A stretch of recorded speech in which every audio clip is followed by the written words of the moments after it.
Assalamualaikum warahmatullahi wabarakatuh. Perkenalkan, saya Dr. Apoteker Budiman Yasir SSI, dosen tetap pada program studi pendidikan profesi apoteker Fakultas Ilmu Kesehatan Universitas Al-Marissa Madani Makassar. Saat ini saya tengah mengikuti sertifikasi dosen gelombang 1 tahun 2025 yang diselenggarakan oleh Kementerian Pendidikan Tinggi, Sains dan Teknologi atau Kemendikti-Saintek. Dalam kesempatan ini, saya akan menyampaikan pernyataan diri dalam unjuk kerja Tridharma Perguruan Tinggi atau PDD UKT PT pada aspek pembelajaran dengan menyoroti salah satu mata kuliah yang saya ampu, yakni farmakologi bahan alam. Mata kuliah farmakologi bahan alam mempunyai kode khusus SFWE 251. Mata kuliah ini merupakan mata kuliah wajib yang saya ajarkan pada semester genap dengan bobot 2 SKS teori.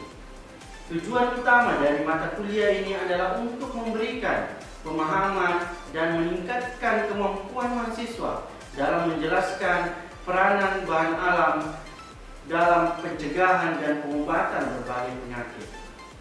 Selain itu, mahasiswa juga akan diajarkan cara pengambilan dan pengolahan bahan alam, jenis serta aktivitas farmakologisnya, hingga regulasi yang menjamin efikasi dan keamanan produk herbal, dan penelitian-penelitian terbaru hasil publikasi ilmiah dalam kurun waktu 10 tahun terakhir. Di dalam mata kuliah farmakologi bahan alam, ada strategi pembelajaran dan pendekatan yang saya gunakan, di mana perkuliahan yang dilaksanakan dengan blended learning, yakni gabungan antara pembelajaran tatap muka langsung dan pembelajaran daring melalui platform e-learning resmi Universitas Al-Marissa Madani atau fasikolae.univeral.ac.id. Mahasiswa dapat mengakses materi, mengunduh RPS, mengunggah tugas, serta mengikuti pengumuman secara daring. Sedangkan diskusi interaktif dan presentasi kelompok dilakukan secara luring agar tercipta suasana pembelajaran yang kolaboratif. Selain itu, metode yang saya gunakan bersifat aktif dan partisipatif, berbasis pada hasil riset terkini, dan melibatkan mahasiswa dalam pembelajaran kolaboratif dan reflektif. Di dalam mata kuliah ini juga, metode yang diterapkan antara lain yang pertama adalah ceramah interaktif untuk membangun pemahaman konseptual dari mahasiswa. Yang kedua, diskusi kelompok untuk mengembangkan keterampilan analitis dan kolaborasi. Dan yang ketiga, presentasi mahasiswa untuk meningkatkan komunikasi ilmiah dan pemahaman materi secara menyeluruh. Capaian pembelajaran program studi yang diharapkan yang pertama, pada aspek sikap, menunjukkan sikap yang jujur dan bertanggung jawab dalam pekerjaan profesional. Pada aspek pengetahuan, diharapkan mampu menguasai teori dasar-dasar ilmu medis dan eksakta. Pada aspek keterampilan umum, yang pertama mampu berpikir logis, kritis, dan inovatif. Aspek keterampilan umum 2, mampu menunjukkan kinerja mandiri dan terukur. Sedangkan pada aspek keterampilan khusus, diharapkan mahasiswa mampu mengembangkan sumber daya alam berbasis etnomedicine dan biodiversitas Nusantara. Capaian pembelajaran mata kuliah yang diharapkan pada mata kuliah ini, yang pertama, CPMK 1, memahami konsep peranan bahan alam dan cara pengolahannya. CPMK 2, menganalisis peranan metabolit primer dan sekunder. CPMK 3, menganalisis peranan jamu, obat herbal terstandar, dan fitofarmaka. CPM keempat, memahami regulasi obat herbal dan suplemen. Dan CPM kelima, yang menganalisis aktivitas farmakologi dan mekanisme bahan alam terhadap berbagai penyakit degeneratif dan regeneratif. Adapun materi pembelajaran: 1. Kontrak perkuliahan, tanggung jawab dosen dan mahasiswa. 2. Peranan bahan alam dalam terapi penyakit. 3. Jamu, obat herbal terstandar, dan fitofarmaka dalam pengobatan. 4. Saintifikasi jamu berbasis evidence based. 5. Teknik pengolahan bagian tanaman sebagai obat. 6. Metabolit primer dan sekunder dalam farmakologi. 7. Regulasi nasional dan internasional obat herbal. 8. Farmakologi bahan alam untuk gangguan endokrin. 9. Farmakologi bahan alam untuk gangguan kanker. 10. Farmakologi bahan alam untuk gangguan ginjal dan hati. 11. Farmakologi bahan alam untuk gangguan kardiovaskular. 12. Farmakologi bahan alam sebagai analgesik, antipiretik, dan antiinflamasi. 13. Farmakologi bahan alam sebagai antimikroba, meliputi antibakteri, antivirus, dan antifungi. Ke-14, farmakologi bahan alam sebagai antioksidan dan imunomodulator. Media pembelajaran dalam mata kuliah farmakologi bahan alam terdiri 1. Modul dan RPS yang tersedia di e-learning Universitas Al-Marisa Madani. 2. PowerPoint dan artikel ilmiah nasional dan internasional terakreditasi. 3. Video pembelajaran tematik terkait aplikasi bahan alam. Adapun evaluasi dan penilaian yang dilakukan secara objektif, transparan, dan terukur mencakup ujian tengah semester dengan bobot 25%, ujian akhir semester dengan bobot 25%, tugas kelompok dengan bobot 20%, presentasi mahasiswa dengan bobot 20%, dan keaktifan dan partisipasi di kelas dengan bobot 10%. Evaluasi ini didasarkan pada rubrik penilaian yang jelas, meliputi aspek penguasaan materi, ketepatan jawaban, dan kontribusi dalam diskusi.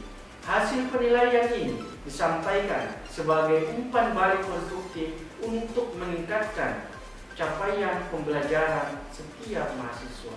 Melalui pengajaran mata kuliah ini, saya berkomitmen menciptakan pembelajaran yang berpusat pada mahasiswa, mengembangkan kemampuan berpikir kritis, serta mendorong mahasiswa untuk menjadi lulusan yang adaptif, solutif, dan siap menghadapi tantangan dunia kerja. Selanjutnya, mari kita simak cuplikan video pengajaran farmakologi bahan alam. Wassalamualaikum warahmatullahi wabarakatuh. Bismillahirrahmanirrahim. Assalamualaikum warahmatullahi wabarakatuh. Waalaikumsalam warahmatullahi wabarakatuh. Selamat siang ya, salam sehat untuk kita semua. Siang. Hari ini kita akan melanjutkan materi terkait dengan mata kuliah farmakologi bahan alam. Ya, kalau di dosen sebelumnya itu sudah membahas bagaimana ya penggunaan bahan alam ditinjau dari segi sumbernya. Ya, dari tanamannya, tanaman apa, kemudian bagian daunnya, ya, kemudian bagian akarnya, atau juga ditinjau dari segi pembagian jenis bahan alam. Ya, kita tahu bahwa ada 3 ya, obat tradisional itu ada ya jamu, kemudian ada OAT dan fitofarmaka. Walaupun peraturan yang saat ini itu membagi 4 ya obat tradisional. Nah, untuk pengaplikasian dari bahan alam itu maka tentu ada dilanjutkan ya terkait dengan farmakologinya. Karena dalam kajian drug discovery atau penemuan obat itu tentu melewati proses yang namanya pengujian farmakologi. Nah, makanya ini adalah bidang saya, yaitu di bagian farmakologi bahan alam, bagaimana aplikasi dari bahan alam itu. saya mempunyai 8 kali pertemuan, ya. Di pertemuan pertama hari ini sampai di pertemuan ketiga ke depan kita akan membahas terkait dengan farmakologi bahan alam, endokrin, kemudian anti kanker, ya, dan juga anti inflamasi, antipiretik dan analgetik. Nah, setelah itu di pertemuan keempat nanti saudara yang akan presentasi, ya, makanya nanti di pertemuan ketiga kita akan bagi kelompok dan masing-masing nanti akan mendapatkan topik untuk presentasi. Dan namun untuk 3 pertemuan ini saya akan menjelaskannya dan akan menjadi contoh nanti untuk ketika saudara membuat PowerPoint. Nah, kenapa kita berbicara gangguan endokrin, ya? Karena gangguan endokrin itu adalah salah satu penyakit degeneratif. Ya, ada yang tahu apa itu penyakit degeneratif? Apa bedanya degeneratif dengan regeneratif? Ya, ada yang bisa jelaskan? Ada.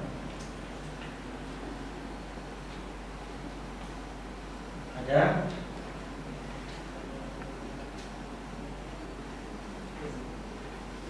Ada yang tahu apa bedanya degeneratif sama regeneratif? Jadi antara saudara ada yang bisa jelaskan apa bedanya penyakit degeneratif dan regeneratif? Saya Pak. Ya, silakan Fitri. Assalamualaikum warahmatullahi wabarakatuh. Saya akan menjawab pertanyaan apa perbedaan dari degeneratif dan regeneratif. Kalau degeneratif saya ketahui bahwa itu terjadinya penurunan fungsi organ.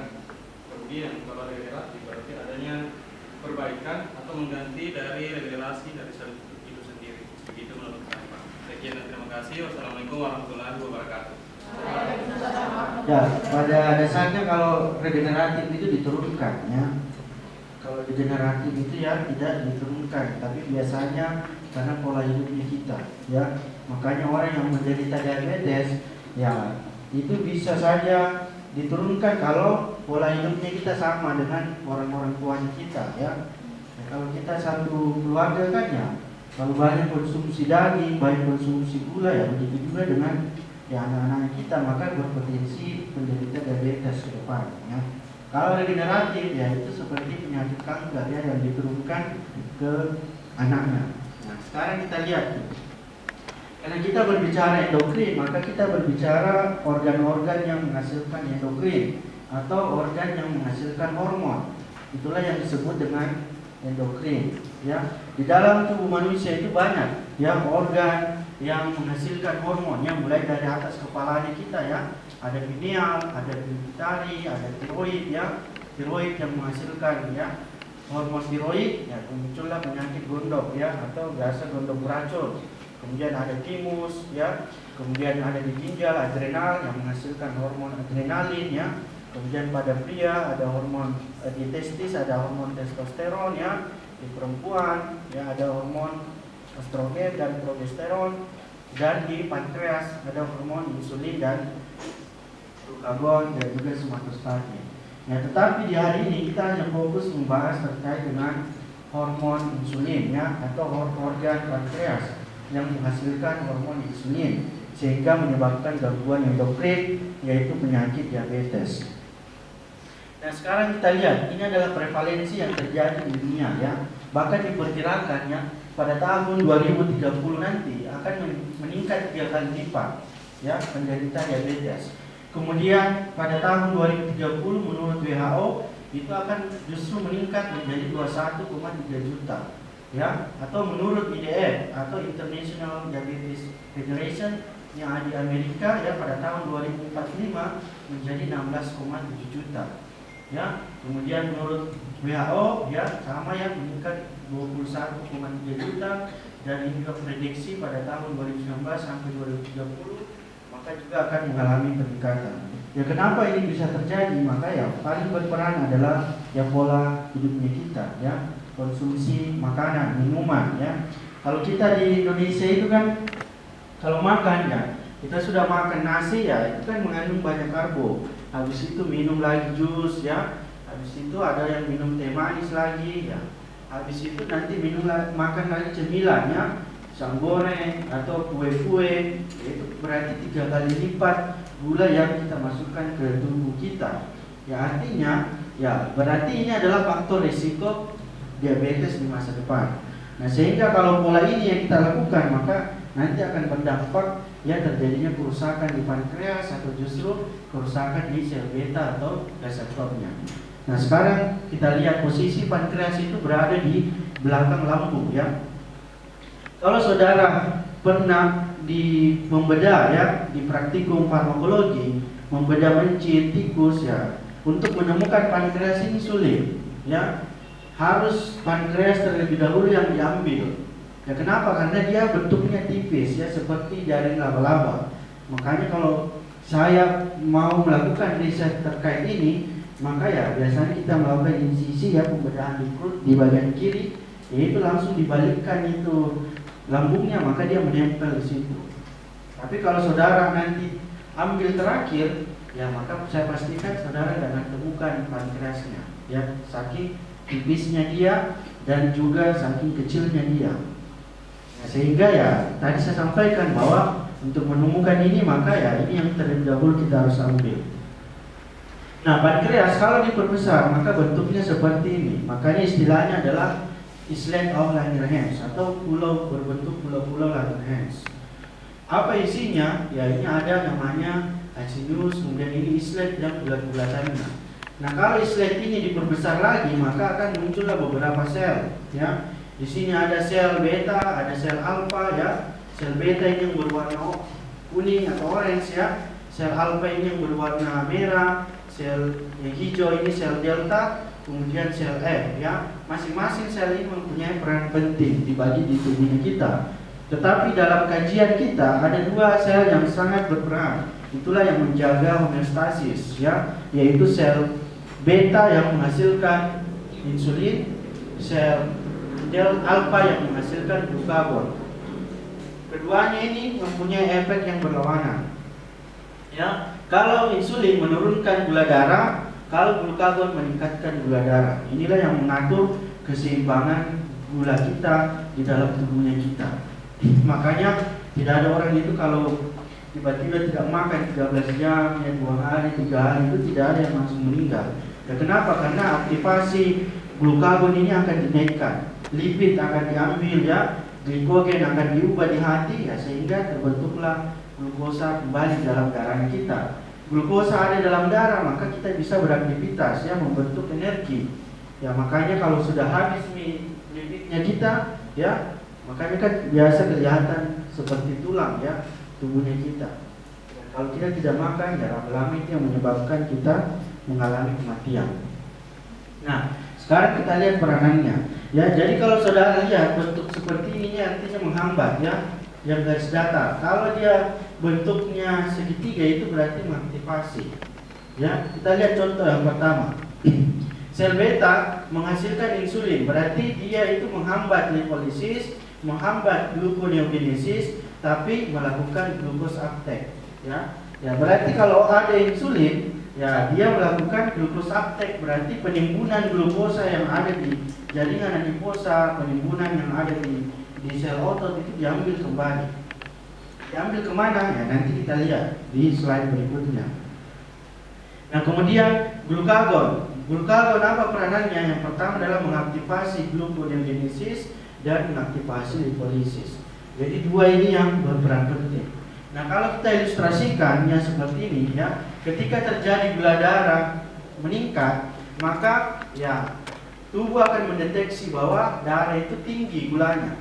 Berarti akan menyuruh pankreas harus lepaskan apa tadi? Kalau tinggi insulin ya, akan menyuruh insulin. Sel beta lepaskan insulin dilepaskan. Berarti ada 2 tadi peranannya. Ya, yang pertama adalah menghambat gluconeogenesis ya dan melakukan glukos uptake ya. Kalau melakukan glukos uptake maka lama-lama ya gula darah turun ya menjadi ya rendah kembali. Nah, tetapi sebaliknya kalau tubuh mendeteksi saya ini tidak makan selama 10 jam ya, berarti gula darah saya menurun. Kalau gula darah saya menurun, maka pankreas akan disuruh, ya sel alfa tolong lepas glukagon.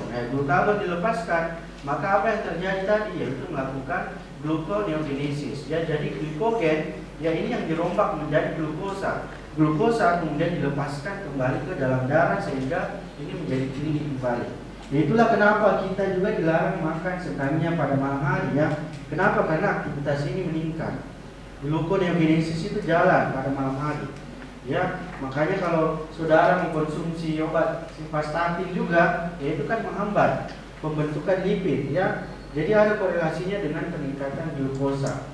Ya, makanya kalau saudara makan di atas jam 9 berarti double ya. Sudah masuk nasinya ya. Sudah itu dibentuk lagi gluconeogenesis di hati, berarti 2 kali lipat pembentukan glukosa ya. Sehingga itulah kenapa kita dilarang konsumsi pada malam hari. Nah, sekarang kita lihat ya. Jadi gula yang masuk ke dalam darahnya kita itu dalam bentuk monosakarida ya, bukan dalam bentuk disakarida atau polisakarida ya. Jadi nasi itu kan mengandung polisakarida ya. Dia harus dirombak menjadi disakarida, barulah dirombak lagi menjadi monosakarida. Ya, jadi monosakarida, ya contoh yang paling sering itu adalah D-glukosa. Makanya ya di rumah sakit itu ada D-glukosa, itu dextrose glukosa. Berarti itu yang pengganti glukosa di dalam darah kita. Nah, ini yang diserap masuk ke dalam darah ya. Di dalam darah dia berada ya. Kemudian gula darah ini dia harus masuk ke dalam sel. Untuk apa? Untuk membentuk energi. Kalau dia membentuk energi, berarti ada caranya gula darah ini bisa masuk ke dalam. Itu kan dia punya di sini namanya kanal ya. Dia punya pintu. Yang kita kenal ada namanya glut 2 ya, sama glut 4. Ya ini namanya glut 2 dan glut 4. Di siklus sebelumnya tadi bahwa ketika gula darah meningkat, maka dia menyuruh ya pankreas sel betanya mengeluarkan insulin. Makanya dilepaskanlah insulin ke dalam darah. Yang segitiga ini adalah insulin ya. Nah, untuk glukosa ini berubah menjadi energi tadi, maka dia harus menembus masuk ke dalam sel. Tadi saya sampaikan bahwa ada pintunya glukosa, yaitulah namanya glut 2 atau glut 4 ya. Glucose transporter 4 atau glucose transporter 2. Maka ini harus masuk ke dalam sini melalui ini. Tetapi pintu ini dia punya kunci ya. Tidak sembarang bisa dibuka. Kuncinya apa? Kuncinya adalah insulin harus berdekatan dengan reseptornya. Itu adalah kuncinya. Kalau insulin berdekatan dengan reseptor, maka pintu ini terbuka. Tetapi kalau insulin tidak berdekatan dengan reseptor, maka ini akan terkunci terus. Kalau ini terkunci, berarti glukosa tetap tetap berada di dalam darahnya kita. Akibatnya apa ya? Tetap mengalami yang namanya hiperglikemia ya. Nah, kita sekarang lihat pada DM tipe 2. Nah, di DM tipe 2 yang tidak ada adalah ya insulinnya. Kalau insulin tidak ada, berarti terjadi kerusakan di sel beta. Karena sel beta lah yang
hubungan dengan bahan alam. Ya, di awal tadi saya sudah sampaikan bahwa mekanisme kerja dari obat modern itu menyerupai bahan alam. Jadi nanti akan ada obat nanti yang menghasilkan insulin, ya. Nanti akan ada obat yang mensensitifkan kembali reseptornya, ya, atau akan ada obat yang mensensitifkan kembali insulinnya. Ya, jadi ya sama yang berlaku di obat modern. Ya, ini semua adalah faktor risiko ya, tidak perlu saya jelaskan ya secara detail ya, namun semua ya ujungnya pasti mengalami yang namanya hiperglikemia. Hiper itu adalah peningkatan, ya glikemi itu adalah ya glukosa, sedangkan mia ini adalah dalam darah. Ya, jadi kalau ada istilah mia di belakang berarti itu terjadi dalam darah. Tapi ya ada juga istilah yang namanya penia ya, leukopenia. Kalau ada istilah penia di belakang itu berarti kekurangan ya. Tetapi kalau berlebih yang namanya sitosis ya, jadi kebalikannya. Ada namanya leukopenia, ada leukositosis ya. Kalau dia mia berarti itu di dalam darah. Jadi banyak faktor yang mempengaruhi kerusakan dari terjadinya hiperglikemia ya, mulai dari sel alfa tadi yang menghasilkan terlalu banyak glukagon ya. Kemudian sel beta ya yang mengalami kerusakan ya. Kemudian sel lemak yang terlalu meningkat ya, terlalu banyak kita mengkonsumsi lemak. Kemudian otot ya, penurunan otolitas ya, kita banyak makan tapi kurang gerak ya, akibatnya apa ya, menumpuk ya cadangan makanan ya. Kemudian peningkatan produksi ya glukosa ya, tadi gluconeogenesis pada malam hari. Kemudian terjadi gangguan neurotransmitter pada otak ya, itulah kenapa juga pada penderita diabetes itu sering mengalami neuritis perifer ya, karena terjadi gangguan saraf ya. Biasanya diberikan ya obat vitamin B6 ya. Kemudian ada gangguan mikrobiota ya di dalam ususnya kita. Kemudian gangguan ginjal ya. Kenapa? Karena penyaringan darah itu terjadi di ginjal, dan biasanya kalau kita terjadi peningkatan glukosa, maka glukosa itu akan merusak ginjal. Akibatnya apa ya? Ada istilah kencing manis ya. Ya, jadi kalau kita buang air kecil tiba-tiba banyak semut apa ya, itu kita kemungkinan penderita diabetes ya. Kemudian gangguan lambung dan juga sistem imunitas. Nah, ini mungkin klasifikasi diabetes ya, tadi saya katakan tipe 1 itu kerusakan ya, dan C beta. Kemudian tipe 2 itu terjadi resistensi, sedangkan diabetes gestasional ini terjadi pada ibu hamil ya. Ada korelasinya dengan hormonnya, estrogen, progesteron yang terlalu meningkat. Akibatnya apa ya? Bersaing dengan hormon insulin, bersaing dengan hormon glukagon tadi. Akibatnya apa ya? Efektivitas dari hormon insulin itu tidak efektif. Akibatnya muncullah penyakit namanya gestational diabetes. Ini gejalanya adalah poliuria, mau terus buang air kecil ya, polidipsi mau terus minum, polifagi mau terus makan ya. Dan kemudian terjadi penurunan berat badan yang drastis ya. Yang tadinya kita beratnya misalnya 60 kilo ya, dalam waktu 2 bulan itu bisa turun sampai 20 kilo ya, itu hati-hati ya. Kemungkinan itu ada gangguan hormonal di tubuhnya kita. Kemudian keluhan lain ya, lemah badan, ini kesemutan ya sebagai penanda atau neuritis perifer, gatal, mata kabur ya, gangguan ereksi pria maupun ya pada wanita ya. Kenapa? Karena kaitannya dengan saraf. Ya, kemudian kita lihat yang untuk diagnosanya. Jadi yang menentukan seseorang menderita diabetes adalah diagnosa HbA1c ya. Glukosa darah sewaktu, glukosa darah puasa, glukosa 2 jam setelah makan, itu hanya sebagai pendukung saja ya. Tetapi yang menentukan adalah HbA1c. Kalau dia lebih dari 6,5 maka ya dia dikatakan penderita diabetes ya. Barulah dia bisa diintervensi dengan pengobatan. Kalau dia di bawah 6,5 ya itu cukup, prediabetes itu cukup dengan pola hidup saja. Makanya ada istilah ya terapi non farmakologi ya. Ya, kita kurangi makan glukosa ya, kita lakukan olahraga ya supaya terbakar bagian lipid juga di otot ya. Jadi ya kalau dia mengalami pre ya maka itu belum dikasihkan terapi farmakologi.